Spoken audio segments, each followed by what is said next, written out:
economic analyst Ian Cruickshanks. And Ian, do you think that the impact of these power cuts on investment, on jobs, on things like that has been fully grasped yet? Not yet, no. Either domestically or by the international community. You know, we've had a number of American investment bankers and British investment bankers coming to visit us and asking about various factors in the economy. And they say, there are three things we want to be assured of before we commit another dollar or rand to South Africa.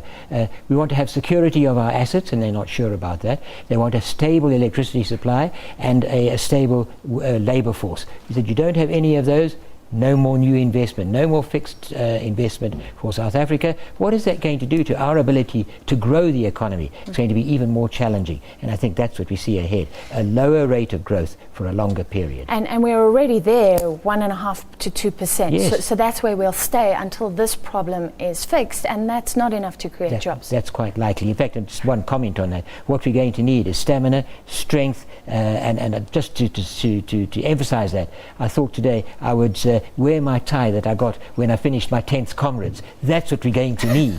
Running uphill this time. That's right. Yeah. The government has come up with a 5-point plan. Are we seeing enough action? Not yet. No, definitely not yet. What we're crying out for is not just to government say we will do this or we'll do that. The record is not on their side at the moment. What we need is we will ask the private sector to join us in joint ventures, perhaps. Not necessarily complete privatization, but let's do it together where the private sector is seen to have experience and ability, and see if we could march forward together. That way I think we could grow the economy together, create the jobs, create the ability to have a stronger rand. What is the situation? Are there a lot of private would-be suppliers wanting to jump in? Absolutely. Or is that not a panacea, because the price will have to be regulated? We do have to get electricity to deep rural areas, yes, where maybe there's not profit to be made there. So but that's where the balance has to come in between the state and the private sector. And you know, there can be an averaging of prices to some extent, or that the government can say, like the railways, we're not going to have railways out in where there are very few passengers.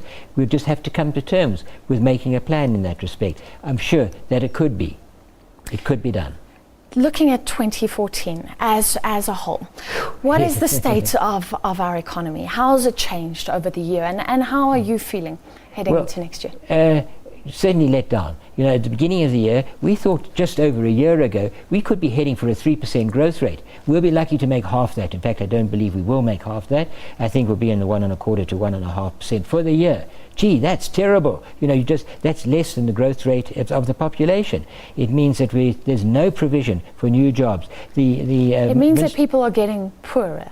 Per capita? On average. Yes. In fact, the Minister of Finance has said himself, we don't go into significant job creating mode until we're growing at 5%.